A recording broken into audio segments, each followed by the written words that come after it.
네, 특징적으로 두올 산업을 볼 텐데요. 오늘 사실 어떻게 보면 굉장히 좀 충격적인 이슈가 나왔습니다. 그래서 지금 저마한가로 들어간 상황인데 사실은 이런 식이면은 주주들이 뭘 믿고 투자해야 되는지 모르겠어요. 그러니까 기존의 공시 내용도 얼마 이렇게 지나지 않아서 손바닥 뒤집듯이 뒤집는 내용이 나오게 된다면 사실 이런 피해들은 고스란히 주주 몫이거든요. 그렇기 때문에 이런 부분들은 반드시 지양이 돼야 되고 기업 입장에서도 굉장히 신중한 공시를 하도록 노력을 해야 됩니다. 그리고 이런 부분들은 뭔가 이제 다른 악의적인 의도가 있었는지 혹은 주가 띄우기의 목적이 있었는지 이런 부분들도 조사를 해야 되는 부분이라고 생각해요. 일단 오늘 나온 이슈를 보시면은 그 두올산업 빗썸 인수 철회 소식의 하한가 이슈입니다. 그렇죠? 두올산업이 암호화폐 거래소 빗썸 인수를 철회한다고 밝히면서 하한가로 추락했다라는 거죠. 전일 두올산업은 이제 SG BK그룹의 유상증자 신주 취득 계획을 철회한다고 공시를 했습니다. 회사 측에서는 인수 조건과 관련해서 상대방의 주요 계약 위반 사항이 발견됐기 때문이라고 설명을 했는데 뭐 이거 한마디만 믿고 하한가를 감수할 수는 없잖아요. 그러니까 처음부터 이제 인수를 할 때 충분한 논의 이후에 인수를 하는 게 처음부터 맞다라고 보셔야 되는 거죠. 근데 이런 부분들은 이제 회사의 잘못이 큽니다. 일단 7월 9일에 보면은 회사가 공시를 냈어요. 7월 9일 타법인 주식 및 출자 증권 취득 결정. 그쵸? 회사명은 SGBK그룹 PTE LTD입니다. 요거는 이제 그 비트코인 관련된 회사라고 볼 수가 있죠. 네, 왜냐하면 SGBK그룹은 BK 컨소시엄을 꾸려서 빗썸을 운영하는 BTC 코리아닷컴 최대 주주 BTC 홀딩 컴퍼니의 지분 인수를 추진하고 있어요. 근데 두올 산업이 이 BK그룹을 이제 인수한다. 최대 주주가 된다라고 했을 때는 두올 산업을 빗썸이랑 연결시킬 수 있는 거잖아요. 제가 2주 뒤에도 이제 두올 산업 영상을 올려드렸기 때문에 그때 내용이 궁금하신 분들은 한번 보시면 될 것 같아요. 그래서 취득 주식 수는 13,480주를 취득한다. 뭐 어쩌고 저쩌고 그쵸? 여러 가지 이제 내용이 있습니다. 이게 불과 7월 9일에 나온 내용이에요. 7월 9일에. 그러니까 회사가 공시로 밝혔어요. 이거는 인수를 할 수 있다. 혹은 이제 뭐 우리가 가상화폐 관련주가 될 수 있다라는 시장의 썰이 아닙니다.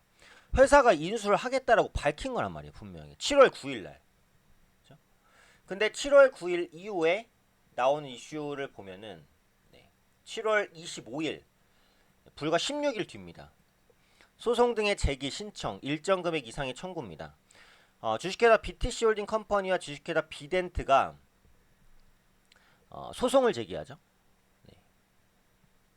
15억부터 송달일에 연 5%, 다갚는 연이 12% 돈을 지급하라. 소송 비용은 피고가 부담한다. 어쩌고 저쩌고. 그렇죠? 주주 입장에서는 깜짝 놀랄 일이죠. 갑자기 무슨 소송이야? 뭐 법적으로 대응할 예정입니다. 한 줄만 땡 써 있습니다. 여기서 이제 뭔가 이상한 낌새라든지 뭔가 이 회사가 뭔가 이제 잘못된 부분이 있나? 이런 부분에 대한 의문들이 생겨요. 그렇죠? 이런 부분들에 대한 의문이 생깁니다. 근데 그 다음에 나오는 이슈를 보면은 오늘 이제 주가가 하한가로 가는 이슈죠. 타법인 주식 및 출자증권 취득 결정 철회 및 주요 사항 보고서입니다. 당사가 출자 예정이던 SGBK그룹 PT, LTD 타법인 주식 및 출자증권 취득 결정 철회. 여기서 철회 사유로는 SGBK그룹이 뭔가 이제 계약을 위반했대요. 그쵸? 근데 그런 내용에 대해서 이제 자세히 나와 있지는 않아요. 자세히 나와 있지는 않은데 어쨌든 네 잘못이다 이거예요. 회사로서는 잘못이 없다는 거예요. 그러니까 사실은 이게 지금 보시면 7월 29일 날 나왔으니까 처음에 인수한다는 결정 이후 거의 3주 만에 나온 거거든요. 그럼 처음에 이제 인수 공시를 낼 때는 주주들이 이건 확실히 인수하겠다라고 믿을 거 아닙니까? 기사에서 썰이 나온 것도 아니고 공시가 나왔어요. 공시가. 이제는 확실하구나라고 생각을 했는데 이걸 3주 만에 뒤집어요. 물론 그 안에 뭔가 아주 현격한 잘못이 있을 수도 있겠죠. 하지만 처음부터 이런 부분들은 어느 정도의 이제 마찰이 있을 수도 있다는 걸 예상해서 공시라는 것은 정말 공정하고 정확하게 내야 되는 게 공시라는 말이죠. 그래서 이런 부분들이 현재 주주에 대한 실망감으로 작용하고 있죠. 그러니까 결국은 두올 산업은 뭐예요? 두올 산업은 7월 9일부터 가상화폐 관련주를 엮인 게 맞는데 갑자기 한순간에 가상화폐주의 모멘텀이 떨어졌어요. 그럼 주가는 어때요? 적어도 이전 주가까지 하락할 수 있는 가능성이 있다는 거죠. 그 지금은 저마한가이기 때문에 내일 추가적인 급락 가능성도 높다라고 보고 되는 게 맞아요. 그러니까 사실 이런 상황에서는 주주는 뭘 믿고 투자할 수가 없습니다. 기업의 공시 내용을 보고 투자해도 이런 상황이 나타나잖아요. 그렇죠? 그러니까 결국은 이런 사태를 조금이라도 방지하기 위해서는 시가총액이 작은 종목은 단기로만 본다. 그러니까 이 관점으로만 보실 수밖에 없어요. 지금 두올산업이 현재 주가 기준으로 시총이 630억밖에 안 되거든요. 그리고 이게 내일이나 모레면 아마 동전주가 될 가능성이 또 높습니다. 그러니까 시가총액이 워낙 작은 종목들은 대부분 공통점이 이익이 안 나요. 적자거나. 이 종목도 마찬가지거든요.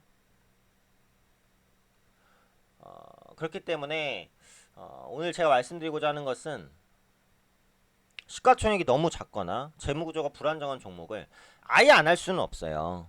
트레이딩 관점에서 그런 종목을 할 수도 있는 거죠. 수익을 내기 위해서는. 그런데 어디까지나 장기적으로 보유하지 마시고 단기적으로만 보유하고 트레이딩으로만 본다.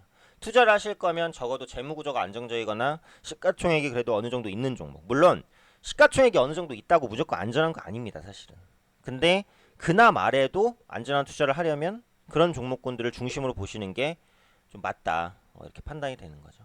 그래서 결론적으로는 이제 두올산업이 가상화폐 관련 모멘텀으로 엮였는데 이제 가상화폐 모멘텀은 없어졌어요. 그러다 보니까 이제 주가 급락이 나오는 것이고 향후 진행되는 내용들을 봐야 될 것 같기는 해요. 소송이라든지 뭐 니 탓을 하고 있으니까 그게 정말 니 탓인지 이런 부분들 봐야 될 것 같지만 그런 것들이 확인되려면 시간이 걸릴 테고 그 시간 동안 주가는 이미 급락입니다.